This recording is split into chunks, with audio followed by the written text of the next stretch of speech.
day in these early 6 levels, it's so hard to catch back up from the rest of LGD. And that's the introduction of the Cinderhulk meta, is the introduction of these 100% win rate champions for the likes of TBQ. All those in-meta tank junglers, TBQ has a 100% win ratio on. It's mainly because, honestly, though, as an extension of that point, they're getting the lane swap, so it's so much harder to actually go for those jungle invades when you have jungle follows from strong duelists, like even the Hecarim at level 1 with Rampage does very relevant damage. So keeping LGD accountable, stopping this lane swap, getting aggressive at level 1 with Vision to try and suss out the lane swap, and I agree with you. Going for that more skirmish happy champion from Clearlove. I know you can play the Nunu, but show me that Lee Sin that, hey, it's not ideal in this meta, but just try for it, because otherwise TBQ is going to be unaccountable, show up at a fight, use his CC, and they're going to win. I mean, even on a tanky jungler, just make your opponents accountable. Either find TBQ in his jungle, or just start tower down like you've been doing all season. But we are into the draft now, well and truly done, actually, as the bans have come through. I'll rattle them off real quick. Urgot, LeBlanc, Rek'Sai for LGD. We've got Kalista, Nunu, and Hecarim there for EDG. And LGD didn't think about it. Insta-locked the Kassadin for Godvi. Aren't we so happy that we're back at this happy place where Kassadin's back to being first pick or first ban? But that's the reality, especially between these two players. Pawn, heroic for coming back into the lineup in Game 5 against World Elite, locking in that Kassadin and carrying. Both these players have tended towards Kassadin in recent matches. I mean, Akon with the tip, sorry, Godvi with the tip towards Orianna as well. Orianna still available, but not necessarily a pawn champion, to the extent that Godvi, who's basically revolutionized the Kassadin with the current build, the Rod of Ages into the Zhonyas, into the Athenes, for just melee range assassination in the late game, is now available for LGD. It is an EDG take Maokai Sejuani as their first 2 picks, so a good strong line and some good proactive champions now for EDG, but we'll see what LGD do want to take away for themselves. About 12 seconds left. Apelio Jana still available there as well. LGD might be thinking at this point, if it ain't broke, don't fix it. 5 seconds left. They take the Jinx and they take the Jana. With the strong tank frontline that was picked by EDG, you knew that a hyper carry-esque champion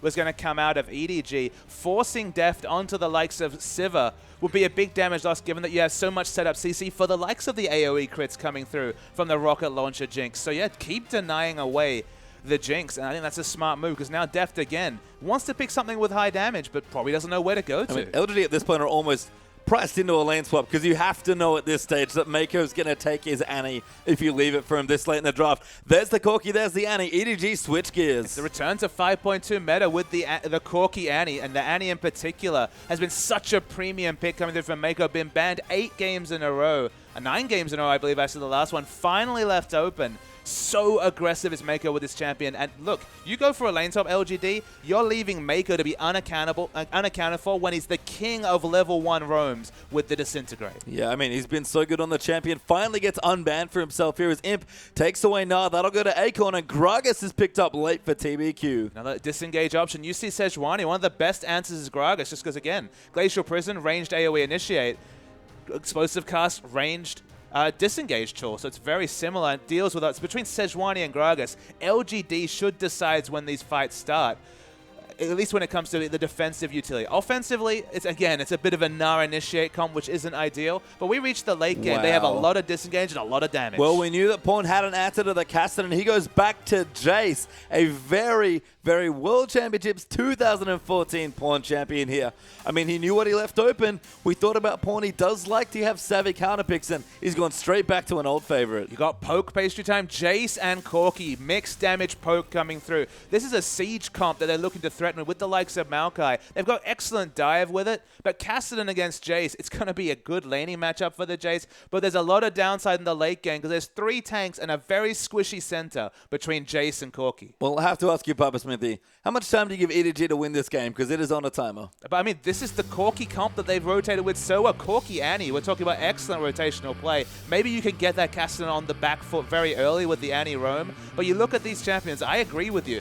After about 35 minutes, LGD, they don't have the greatest engage, but their scaling is insane. It really is, and we've seen what Godvi's Kassadin can do to people. We go down through the lineups again. Imp going to take Jinx for a second time, but Def not quite undefeated on the Corki, but it's a pretty high win rate. And Mako, the Annie, finally unlocked again. I mean, lane swaps are going to be expected. Just aggressive moves in general. EDG have multiple winning lane matchups. Jace going to beat Kassadin in early laning. Corki Annie you would take over Jinx Jana any day of the week. Nah vs Maokai definitely tends towards the Nah, but the rotational play from EDG, it's going to be needed. And let's get straight onto the riff for Game 2.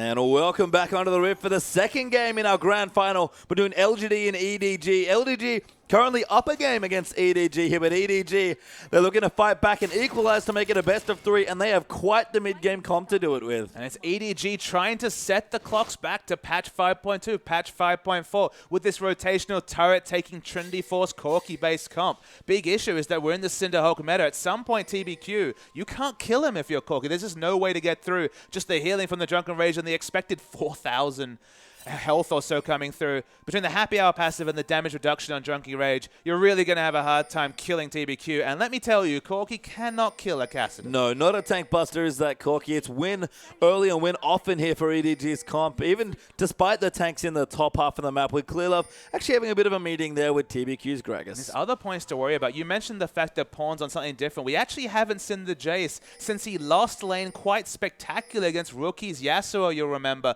many patches ago. That was his counter pick against Yasuo. Lost lane, but it didn't matter. EDG rotated around him and still pulled that game late. He cannot afford to fall behind in the mid lane, so you have to think Gragas is going to show plenty of presence in the mid. And EDG are initiating a lane swap here. They had some vision. I think they're just guessing that LGD would go here, because I can't imagine they didn't want standard lanes. I mean, it's actually decent for EDG to swap into a lane, just because, again, Mako is the god of roam Annie. This guy's Annie is incredible. I mean, 12-1 on the season. If you let Annie be accounted for, you do have that extra burst and a gank onto Godv. You need to start holding down these lanes if you're EDG. Of course, Corki's going to do excellently in this laning phase, so I don't mind it at all coming through. I mean, I think if you're right and he does target the mid lane, that's a very smart choice from EDG, but we'll have to see how it pans out here. Pawn already going in onto Godv for a bit of trades, and this is the counter pick for Pawn. He's done this matchup quite a few times, but maybe not against opposition this good. Other small factors, for example, Maokai really struggles in the early laning phase against Nah. At least having an extra Doran's, maybe a Ruby Crystal, will be useful. Mako's already gone for a walk. Oh, Mako's stolen bust before in the past. Can he do it again? He's going to look to it, but just gets harassed under Akon.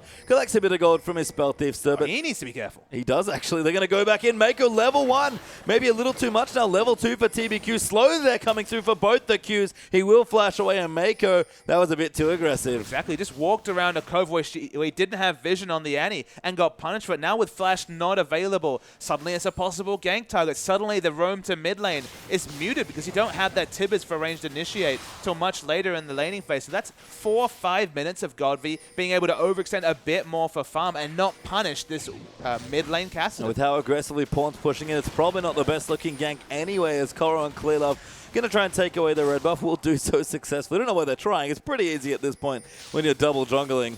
And again, Sejuani doing fine, but Maokai getting a bit of CS there as well as Akon also in with the jungle follow. It's just all the things. It's all about information. We talked about how LGD smartly used information, rotating around Lulu running out of mana in terms of trying to siege down a mid tower. It's the same thing with just a flash being down. Suddenly Godv can go for that CS that much further up the lane because he knows there's no flash Annie coming through. The flash has got a very predictable cooldown. They'll have an exact cooldown on that ability. It's just the fact that he's going to get that many more CS, get that Rod of Ages early. The snowball will continue, and in the mid. Yeah, they're trying to gank up this Pawn here who's been playing so far forward. This entire laning phase does gate his way through. Akon going to find the slow. That will force the flash. TBQ with a great flash though to get the knock up. Godv going to go over, ignites down, and first blood goes to Cassidy. And this time Pawn gets roamed on aggressively like his last effort on Jace when he was really struck down against a Yasuo. EDG's counter rotation not as useful without the anti-flash, and LGD get a freebie. Good gank there from LGD. It's almost like they were feigning towards the dragon as well, but Pawn too far forward in the lane. I understand why he's trying to get aggressive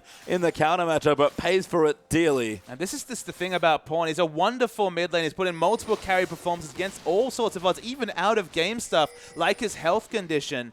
But he can get too aggressive. He's an aggressive lane. It's not a surprise to see Pawn solo killed. Not solo killed in this way, but his aggression is his trademark. It's also his curse. It is indeed, as Pawn returns not even a tier finish now as well. So pretty far behind in the matchup as Imps fast push down the turret already. The LGD rotations, they are fierce, and they're even going straight onto the dragon. We mentioned the EDG are the ones on a timer. LGD starting to dial that timer back even earlier. Going again for the gank. Knockups come through. Godv will go down, but LGD on top of the dragon, they're going to take take it away. Yep, so they still have a gold lead of about 900 gold. Now they have a dragon as well. The CSing's just worked that much better on the side of LGD. They had the turret as well, causing most of this global gold that's come through. EDG, they need to win this game. They need to start rotating, but they're down a turret and they're down a dragon in a rotational-based EDG lineup. Well, it's good that they got the gank in. Nice moves from Koro and Clearlove to rotate into the mid and at least neutralize the lane back. But Pawn, he's got a slight CS lead. He's going to wish it was a little bit higher here in this game. And we'll see how it develops. Because, again, Deft, he's freezing the top half of the map. That turret, barely any damage on it, I can imagine. And Godfrey's gone for a very interesting first buy. He's gone actually for the Seeker's Arm Guard. So he's expecting to be isolated in mid, expecting that he can't afford to go for, say, a Catalyst or a Tia because of all the trade damage of this just lane matchup. If you're going to be isolated, if you don't have to worry about other damage loss, you can afford to delay your power spike just to pick up more CS in lane thanks to that extra armor for tanking shots. Yeah, Imp going to go back, and with 50 CS almost plus the tower kill, he's got a BF sword already. So we talk about the rotations from EDG, but Jinx and Imp are going to start rotating themselves. And Deft actually had his back stopped in top lane by Akons. It's going to stay in lane, has enough gold for either the Sheen or Phage, whatever he decides towards. But it looks like Jinx is going to answer that push in the top lane, because of course no dragon to opt into in bot. Yeah, Pawn there still CSing nicely, zoning Cassidy off the creep wave, but Godfrey will just bide his time, get his charges going, and CS the way when it finally pushes back. I mean, look, he's just happy to wait back. He could take a bit of range poke because he has the extra armor, has the potions available for sustain. He's not overextending for any farm. He doesn't need to in this point because he knows it's going to hit the turret. And 1-2 CS doesn't matter because once we hit 30-35 minutes, he's Cassidy and he's against the Jace. Yeah, TBQ coming back. So's PYL actually on the Janna, but Pawn not going to fall for it this time in that particular scenario, so instead just settles for a bit of poke, finally pushes the wave back in, but Imp, he's in the top lane pushing down the turret, and it's going down. Exactly, he's having free time with the turret. Mako's in the area, but what is a little Annie to do at level 3? And it's not going to maybe get the turret, but going to get so much damage on this outer turret. Def returning, and Imp is just chugging away. Not even orb walking, just fancies himself auto attack. He might have even, taken a sip of his drink at some point. But EDG, they're going to try and respond with a tower kill of their own. They're going to dive in onto Akon. Clearlove coming in there, does get the slow, but TBQ here at level 4 to try and disengage. Koro eats a knock up there. Akon going to move back in. TBQ, though, too much damage as Akon's trying to get the trade kill, but it doesn't happen. Imp, though, will get the turret. Ulti down onto Deft as Akon trying to dive down the bottom. Gets knocked up again, and Pawn, he wants the kill. He will get it, but Cassidy, he's come down. He's level 6. He's going to dive in onto Pawn. The kill's going to come through. Godfrey gets 1. Can he make it 2? Might keep going, and Clearlove, level 5 only, can just get away. EDG were really sloppy on that turret. I've took multiple turrets. The EQ coming through from Jace missed, so just that much more tanky was Akon because he hadn't taken the burst to start the fight. And the trades are going poorly in top. All across the map, things are going poorly for EDG. They are, and that's not good news for a team that was the easy favorite given their performance in the split, and honestly even in the playoffs, despite the fact that it looked a little shaky with you on the reins there in the World Elite matchup. But LGD have really played themselves into form all playoff long, and it's showing. I mean, you just think about EDG's run. They had the run of things against IG, but IG just was a different team than that we saw in both the quarterfinals and the finals. And they were taking 5 games by World Elite. It certainly hasn't been flawless performance. Deft. Yeah, Deft in trouble. Has to Valkyrie away. Will escape, but that's a sloppy spot to try and go into. Was LGD have been clinical. They've been against the 2nd and 3rd place finishers in their regular season and dispatched them easily. What a thing it would be if LGD could win this split, taking down 1st, 2nd, and 3rd place on the road. That is as a royal road as you can be, and they're looking like they might be able to do it. Yeah, looking strong so far. About 1,000 gold up here, or just a bit more up against EDG. 2 turrets down already is the crucial difference. And of course the Dragon up as well. We've talked about objectives being important for both these teams, and EDG can't continue to fall behind in this situation. I mean, you say they're important for both teams. They're critical for EDG's team comp. They need to be hitting those item timings, rotating around, using power spikes. The power spikes aren't there, and they're already in an objective hole in every sense of the word. 2 turrets and a Dragon when they're the team with the Corki. They're being dictated to. And at this point, do you start considering first picking or banning the Jinx? Because it feels like it's been the crucial point that's been lacking in both their comps of the first 2 games. Yeah, I mean, Deft, again, undefeated on Jinx, all-time in competitive. Seems like a champion that is highly contested. I think that was the same fact in someone's recent quarterfinal in the playoff. Can't quite remember who, but they were basically trading Jinx games back and forth. She's been very good in the playoffs. That was actually EDG and World Elite. Mystic was the one taking away the Jinx. This map is complete lockdown from LGD. Honestly, there's nothing EDG can do. Look at these pink wards. 4 pink wards down the line of the river. Those, the next dragon, any rotations, everything is in the control of LG. They have complete map control, even if they haven't necessarily picked a comp. They've picked multiple losing lane matchups. Even Cassinan now has the freest lane of his life. And I think once upon a time, you would have looked at the Nunu ban and said, okay, Jinx isn't getting picked anymore, but I don't think that's true anymore. Jinx has really shown herself to be quite a power pick in a matter of lots of big tanks and good peel for your hyper AD carry. And Jinx, she's so flexible, she's so powerful, and Deft on the Corki, he's going to have to put a lot of jet fuel into that plane. He has to go real hard. I guess it's just not enough people respecting the fact that give her a BF sword, just like in the past, give her the old Bloodthirster, she just explodes turrets. She doesn't need any invitation to do so. And when you're so on point with your aggressive warding and your rotation, the rotational play always been a key of the likes of Akon and PYL. You're in the right spot, you mow down a turret in machine gun form, and hell, in late game you're a hyper carry anyway. So the upside is there at all points of the game for Jinx if you're playing it so rotationally sound. And credit to LGD, they've recognized this, they've prioritized the champion, and they're playing around it. It could be the early third outer rung of turrets once again for LGD. And they're looking for it. They actually got like 3 turret in game 1, but answered back nicely after they got some advantages through the mid game. Is it any surprise Pawn has no mana? No, not at all. I mean, this is great pressure here from LGD. Dragons even back up as well. As we've said, they've played so smart all playoffs long and just showing it again. And they just stack these events. They play so savvy. Keep contesting these enemy blue buffs. You saw there was a blue ward on the enemy blue. There was pinks in the area. If he never picks up blue, at some point he's not going to have mana. Rotate towards mid. Take that objective if you can. And then they don't get it, but they rotate and get a free dragon. Yeah, Dragon is dead here at this point, so that will go over to LGD very soon, you have to think. Godby can return in. There he goes. The Dragon does come through there for the LGD squad. And Deft in the top side trying to get some push on, but he doesn't have very many good options, unfortunately. There's no Trinity Force or even Sheen to get big turret damage. It's going to be a very slow turret timer. Cassinan can't stand up to trades, is low on mana himself. But with not hitting any sort of impressive timers here, 12 minutes with a Corki comp, turrets all looking safe for LGD. Imp looking good here as well, 116 CS, slightly ahead there of the Corki. And Berserker Greaves already there, ready for rotations if he needs to. Gonna go back. Infinity Edge can't be too far away as he gets a pickaxe as well. Flat AD and just the attack speed, and even the movement speed is so critical for Jinx.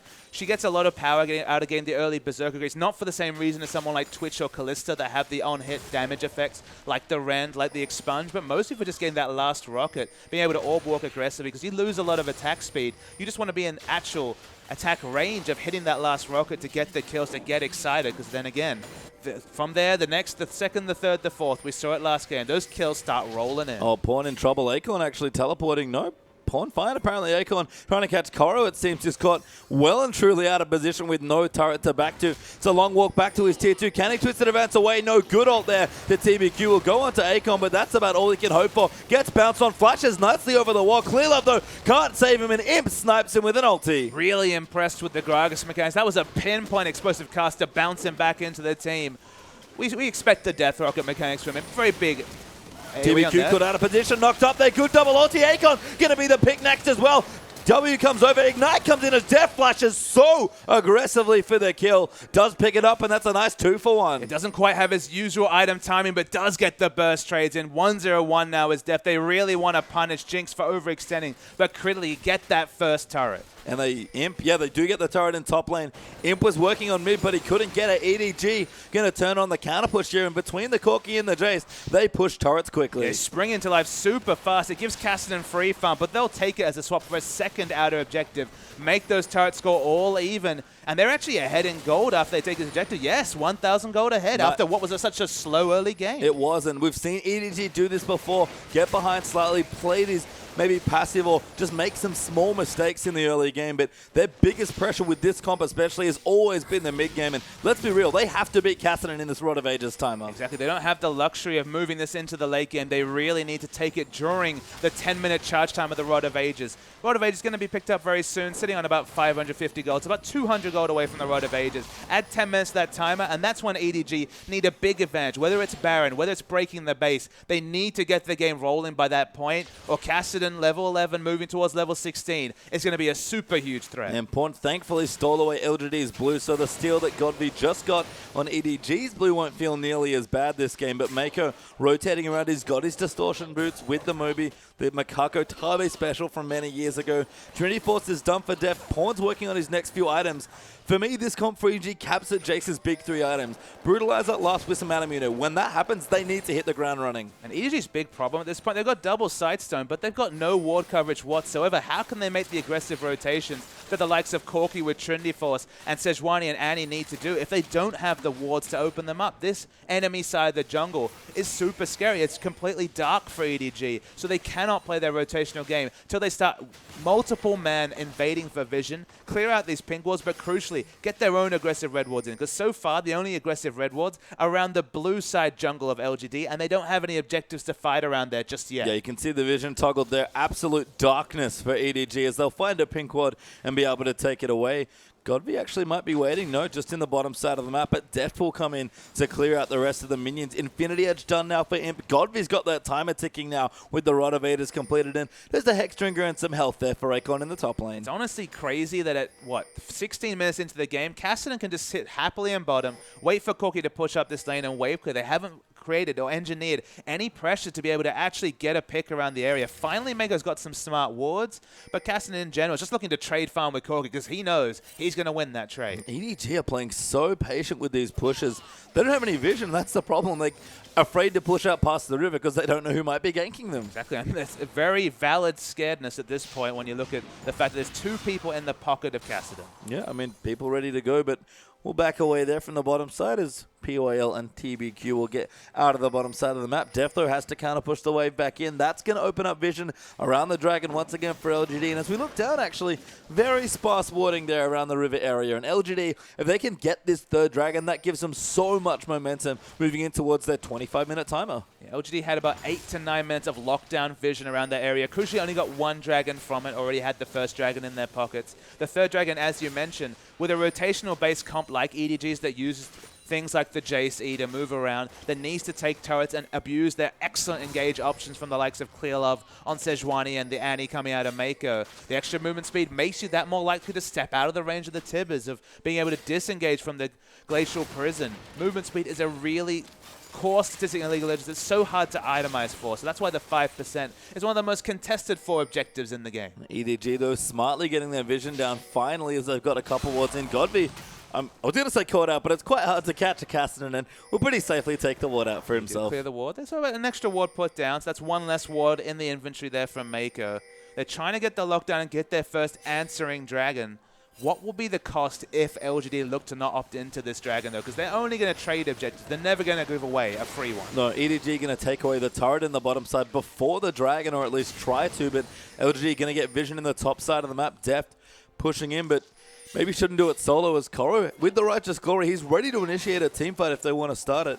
Backing away, but LGD a little scared here. I guess recognize the power spike from EDG, give up the turret and the dragon. Interestingly, they're ceding 2 objectives. I did not expect that to happen.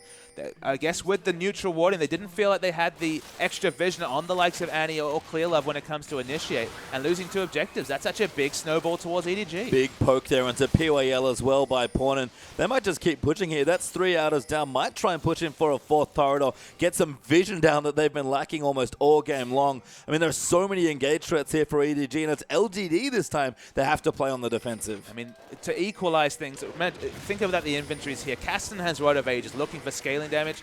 We already see the Righteous Glory finished for Maokai. He's going much more aggressive. They're looking to pick onto Akon, but Twisted Advance right now is down. Yeah, they want to gank here, but Akon can't really go anywhere. Good Arcane Smash. Mako with a stun. Clearlove going to look for a follow-up stun, but Akon hops and flashes away. Ulti just missing there. Don't even get the slow, but Twisted Advance is back. Clearlove's going to permafrost him. Mako with a stun, and Clearlove gets the kill. While it's multiple members being used, there's no objectives to answer, so might as well go for the freebie kill. Get the flash out of Akon. That's being answered in this situation. So they get the flash. Suddenly, you have so much less risk coming through from the Flash Gnar ultimate. And we already mentioned, the other engage tools, a bit like EDG's comp in Game 1, are not really there for LGD. Yeah, and Akon down 30 CS in that lane, and for once, in the wrong place there in the top lane, pushing too far forward. And you can tell that they're trading some farm for their Kassadin. And Godby is getting stronger as the Rod of Ages has about 4 minutes worth of stacking on it. TBQ going to try a blue buff steal and actually might be able to get it here. I mean, they have 4 members in the area. You can see Sejuani coming from the top side of the map, but it's going to be far too late.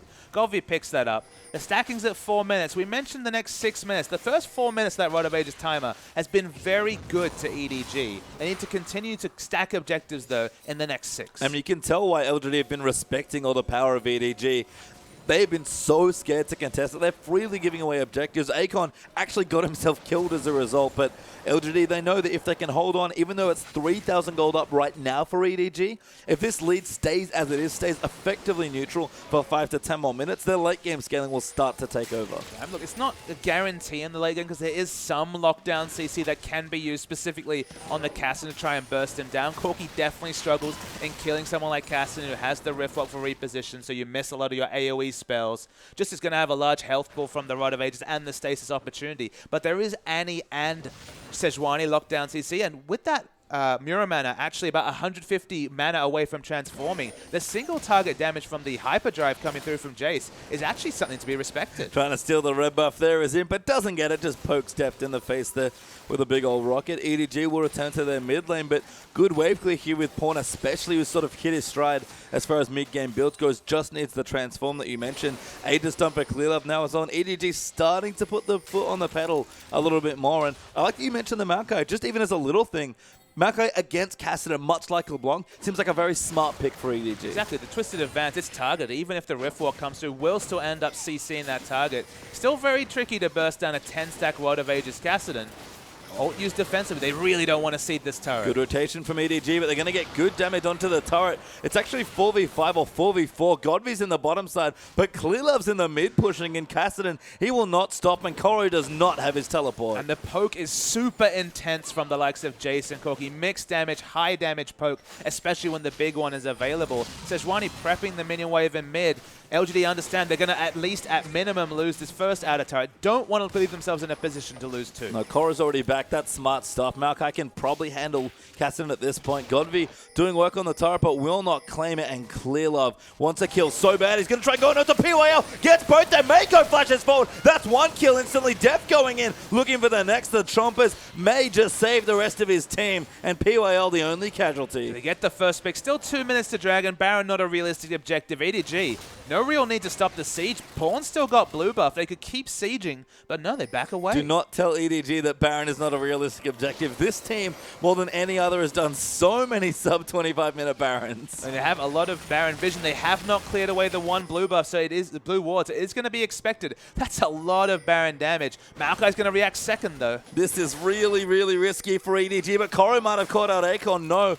No catch required, but EDG do have to pull off the Baron and lose any other pressure. Yeah, so they aren't able to pick up that outer turret. That would have been the easy objective. They went all in. They tried to get the Baron, and honestly, if there wasn't a blue ward there, it would have been so high cost for LGD to face check that area. I believe Imp wasn't in range for the Scrying Orb at the time. It might have been a free Baron. So a decent attempt, but the result is nothing. I feel like the reason EDG do that so often is that in that situation, they feel confident in their team fighting in a 5v4, because that's what it is for a little while when you go onto the Baron. The opportunity cost, if you get it, is so high at 25 minutes that it's a reasonable calculated risk to take. I think just returning to that line of thought, the big issue, I think it's situational. Obviously, if you feel like you have the high Baron damage, absolutely force it down. Trinity Force Corki, not the highest Baron damage. The issue, the thing is here, the unique factor, the LGD engage is almost non-existent. They don't have engage options, so if you are face check, you will be able to kite away. You have disengage CC coming through from even just Annie's regular disintegrate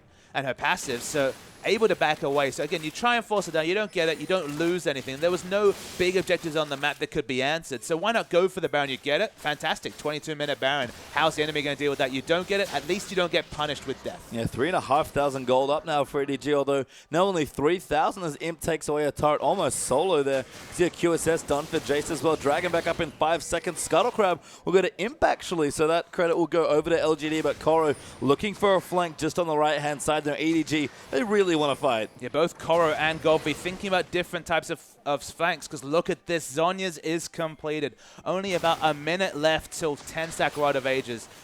Did EDG get enough? That's the big question. They got a 3,000 gold lead. They're winning in turrets, but did they get enough to deal with a late game Cassidy? This team fight will tell us that, I think, as Koro getting aggressive, really going the long way around for the flank. He wants to get right on top of him. He's actually popped his Righteous Glory. The fight started. Akon going in. Clearlove's in the mix though, and Death's peeling away Clearlove. Little too much damage being taken. TBQ gonna get low. Does go down to Death. Clearlove just goes down to Nubbin. Round the side, Koro right onto Imp. They will get the kill as Maokai claims it, but Godby going nuts so they can't split up too much. Mako goes down to Akon, who gets a double kill. Pawn looking to go down. Maokai trying to peel away, and that's 4 kills. Make it 5. Akon gets away, and Koro might take a while, but he's going to try. This had to use too many resources to take down Imp. They had to use the Valkyrie aggressively from Def. Dies with his heal up. Did not have the flash available. Eventually, Jana, of all people, gives up the kill credit, but that's the question answered. LGD, the consistent damage from Godby just can't be answered, and he can't be peeled away. Kassadin's so strong, and he's fully stacked now with that rod, the gold lead. Only 1,000 up now for EDG. A third dragon for LGD here as well. And you have to think, we talked about the time, a time may be out for EDG. And that's the thing, Koro took so long to get into the fight, eventually got where he wanted to. They got the kill on it, but at the massive cost of losing all their damage. Pawn couldn't even solo down the Nard, didn't have the item timings to do so, even though he's got basically everything he'd want at this point with the Mirror Mana transformed. QSS completed just for an extra factor wasn't enough in that fight. I mean, just at, again, a basic level, splitting up like that, really bad against when you have your Maokai that's basically trying to peel and absorb damage with the ultimate, and a Kassadin that just has all the mobility in the world. But this is not a team comp like EDG were running in the previous game, where you can just have a 4-man peel group for the AD carry. Corki is a different type of AD carry, all about burst trades rather than necessarily attack speed modifiers, like just pure attack speed and crit. Looking to see who took the blue buff. Godby has one, but unsure if that was the previous blue buff. I think TBQ got one, but I'm not too sure. You're right. TBQ got it. Good work, mate. Manages to take it away from himself as EDG trying to find a foothold back into this game, but now only up about 1,000 gold again. And let's see the last team fight. So remember, Maokai on your minimap still hasn't entered the fight. Already Righteous Glory popped, isn't able to do anything. It's just a bit of neutral poking around this fight. Clearlove is basically completely DPS'd out and is lucky not to die at the start of the fight. And even though TBQ dies, look what has to be used to get on top of him.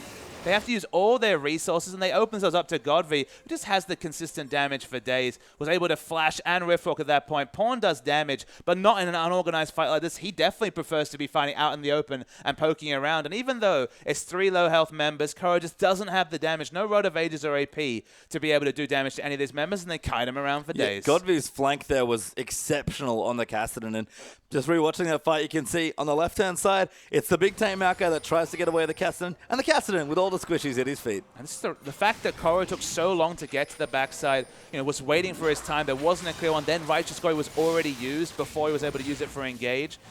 It just took too long, and the cost was Corki dying as well, and that's where the damage just ended for EDG. I mean, almost down in gold, down in Dragons now at EDG as well, and LGD have started to scale. Infinity Edge Static Shift, Last Whisper done for Def. Godby almost finished the Athenes for his patented Zhonya's Rod of Ages Athenes build. Warmog's done for Akon.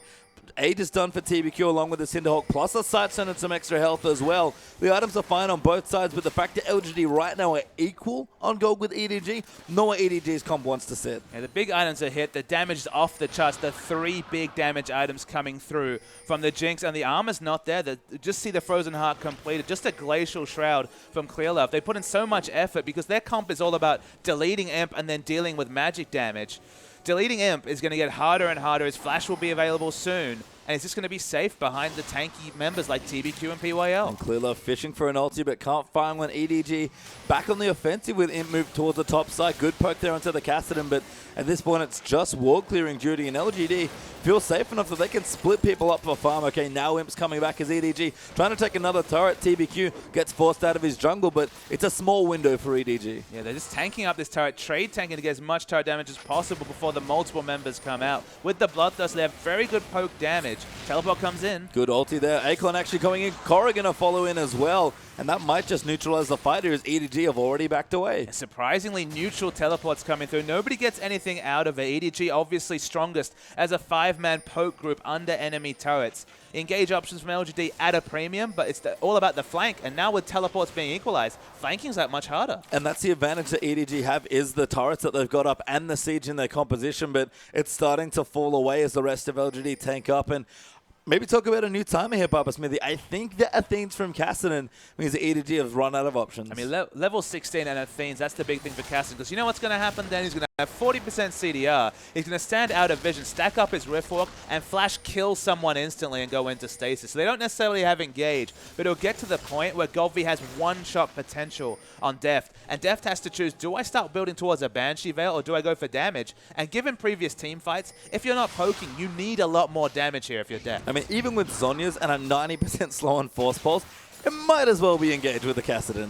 I mean, that's going to be their choice. As you mentioned, the base slow is only for a second, but it's a 90% sheer slow. That's enough time for the speculative ultimate to come in from TBQ, who's already hit an excellent bouncing ultimate back into the team in a fight down bottom lane, so he can try that again shortly. The Dragon buff's another win condition for LGD. We say they have the scaling advantage. That's the ult. Ultimate clear up coming in. Imp getting dove on PYL as well. But the Greg Assault will peel away. Pawn dives in. Needs the kill. Gets it. Akon now in trouble as Godby not here in the fight. TBQ going to go down. No, just lives. And EDG have tanked the turret, but Godby coming for a flank. Can he get in? He hasn't been spotted by Vision just yet. There is a sapling that'll spot him out. Why is Godby split away? They have to ask. The only win condition EDG have is going for that poke. Oh my god, he's going in so deep here potentially, but not going to come through. He's actually already gone in. He's forced to use his Zhonya's. They found him over the wall, and they're going to initiate Koro. Really tanky. So is Clearlove, and Godby going to get chased away in a crucial misplay by LGD. Yeah, I mean,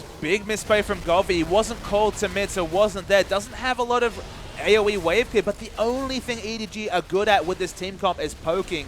And he couldn't look to engage. They look to engage aggressively. That's what they always do with the likes of Annie Sejuani. Go for those flash ults. They got this Baron down low. Oh, it's not that low. The Maker is actually zoning out the jungle. It does go down, though, as Clearlove smites it away. Now they look again. Deft aggressively Valkyrie's forward, forcing Akon to flash out. And Imp, you can see the look on his face. His team all of a sudden lost control of this game. And this might be 2 games where a team gets a lead, plays smartly, plays around objectives, and that just has a crucial brain fade that might be just an irrevocable lead, because EDG, with those Baron buff minions and the poke they have from the Baron, will siege down turrets like crazy. Now, in all this time, LGD will get their 4th Dragon buff. So, look, it's use that Baron, it's break the base, or maybe it's just lose due to all the pressure from the 5th Dragon buff consistently being a concern every 6 minutes for LGD. EDG jump ahead in gold, which is the nice spot there, but you're right, that 5th Dragon. Want to talk about win conditions? Dragon's a pretty good one, and LGD have basically had a perfect run of Dragons so far. They have that extra damage to monsters and minions now, so it'll help with the wave kill when it comes to the big siege game. That just has to be opted into. Last Whisper is the pickup from Deft. No chance to build magic resist. Still a very possible assassination target by Godby. And EDG maybe thought their timing window was closed. Somehow found a way to bust through the front door, but you have to break the base and try and get yourself in a position to win the game, because Baron buff only going to be here for a couple of minutes, and again, LGD going to keep scaling forward. Can LGD prime these minion waves to stop the turret dives with minions coming through? Righteous Glory on Maokai and Annie lets you know exactly what EDG want to do this game. Is get the flash up onto Annie, get a pick, use their tanking members to tank a turret, and take objectives. Their poke is very, very strong, and at least these outer turrets are indefensible for LGD. Yep, 6 turret falls. That's all the tier 2s down now as well. And EDG, how much more can they get as Imp forced to push out waves in the mid side of the map now? In the bottom, EDG might look to go in at any moment. They've got all the ultimates available, and you look down, there are not that many flashes up for LGD. There's half health on the turret, still no go button though. This game is getting really, really close. They've got so much turret damage. Oh, look at just the poke they're coming in. Get it down to about 60% health already. But they can't really press the go button. It'd be so risky to take the turret, but maybe that's what needs to happen. They use the locket. They have to go in. They do take it out. They break the base. Bottom inhibitor going to fall here as well. EDG might have been gifted a window back into the game. Again, it's just that one missed position from Golvi being so quickly punished. You have to expect the assertive Flash Tibbers, Flash Glacial Prison, because what EDG have been doing all season long, and LGD fell into the trap. 7,000 gold up now for EDG, starting to find themselves with a pretty substantial lead in the game. LGD feel lucky that they've got the 5th Dragon to lean on here in the situation, because EDG, that will be their next consideration in a few minutes long. But if you can end the game before the 5th Dragon becomes relevant, guess what? That win condition goes out the door. And you have to get those minion waves in position to actually be able to go and compete for that objective. They have very good offensive vision, but the defensive vision in their red side jungle and around Dragon is completely absent almost at this point. Only a couple of offensive wards around the enemy blue buff. If they hope to contest, they need to push out the super minions and get wards down. That's going to be a difficult objective throughout this game. Yeah, you can see Imp now has to back out from his jungle. They can't even contest for the blue buff. If Godby doesn't have one, he would love to take one away. But right now it's being denied by EDG, and this might be their last push. Baron, I think, has worn off at this point in the game. No, it has not. Koro does still have... Nope, it does. That's a visual bug. Yeah, the buff bar definitely tells us the truth that Baron has run out. Still about 4 minutes away from Dragon. I guess 5 minutes from Baron or thereabouts. Still a lot of time is on this game, but the wards from EDG, they just litter this map. Yeah, and again, it's the team that when they get on the front foot, both teams very good at putting wards down as they retreat or enter an area, and you can tell it was all LGD in the last 20 minutes ago in this game, and now it's been EDG for the last 5. Yeah, the flashes are available, double Righteous Glory as well, the go buttons are present, and no QSS from Imp means that his position is going to be very, very defensive in these fights. He only just got lifesteal as well, and thank God he has that, because it would be a pretty tricky defense if he didn't have it. Without the Baron buff, this could be a bit trickier, but Depth going in, and that is quite the turret damage. Exactly. Got through the shield, though, only. It's only just about 100 health chipped away. It's going to be a long siege coming through. Kassadin's the only person they trust to take down these super minion waves in bottom. Of course, don't have a lot of wave clear when you opt into Kassadin Gnar. Only really Mega Gnar and Jinx AoE crits for wave clear. I mean, he's the only one mobile enough as well, so I think you have to at this stage. And LGD going to try and keep it down again. EDG, they know it's a long siege, but it doesn't matter how long it takes as long as they get it. Kassadin's backing actually going to purchase, so isn't going to be here. It's a low turret. TBQ going in. Clearlove gets popped into the team. Def going to try and take the turret, but that's quite dangerous. Pawn gets in. They'll take it away. Akon gets knocked away there by Pawn as Clearlove goes back in, and they're tanking up so much damage at EDG. Diving onto Akon. They're going to try and take him out. Gets the 2 tanks there. Do they as Def gets the first kill. Godby forced to use the Zonyas. Gets bursted down massively. Def going off big bit. Imp returns in for the fight, and Pawn, that's a big crit there as they'll follow through his PYL. Trying to find somebody. Clearlove gets away. Depth though goes in. 1v3, gets the first kill. Goes in onto Imp, tries to find it, but the stun lands in. But Godby's found his way back in. He'll use proactively there to get away from Kassadin.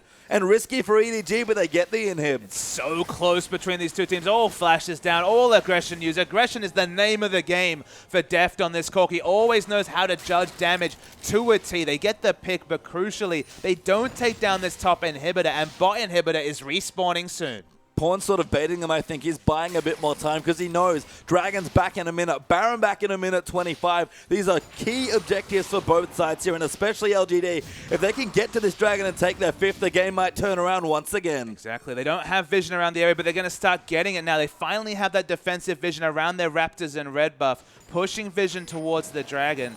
Probably not going to be a steal attempt necessarily coming through, but they don't have the minion waves prepped yet to actually make contesting the second Dragon a realistic objective. Well, a blue elixir there bought by Godby, I think tells you a lot about the story. LGD know they have about one good team fight left to get control back of this game because EDG, they're not going to get to 5 Dragons, not in this game, but taking away the 5th and getting another Baron, very tricky for LGD to win from that point onwards. Yeah, honestly, at this point, EDG's objective is the must-win objective is taking that Dragon just to give them a bit of pressure release, just give them one less thing to consider is the fact that they might be trading a turret or downing an inhibitor for a 5th Dragon win condition that would lead to a fight they cannot win.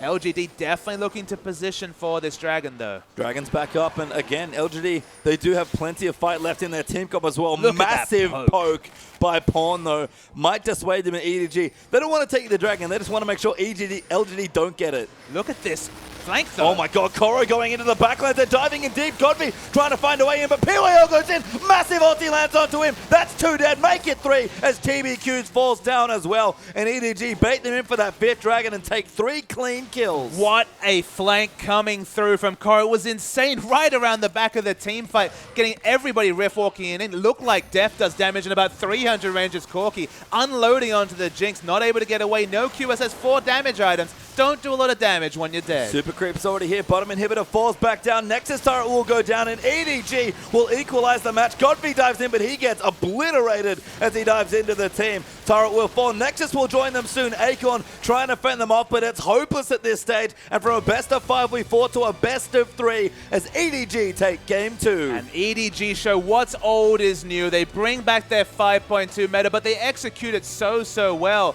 We kind of tipped the hand over to LG. They had that big cast and they had that big jinx. It was looking like the mid game would be the big win for them. But one mistake again.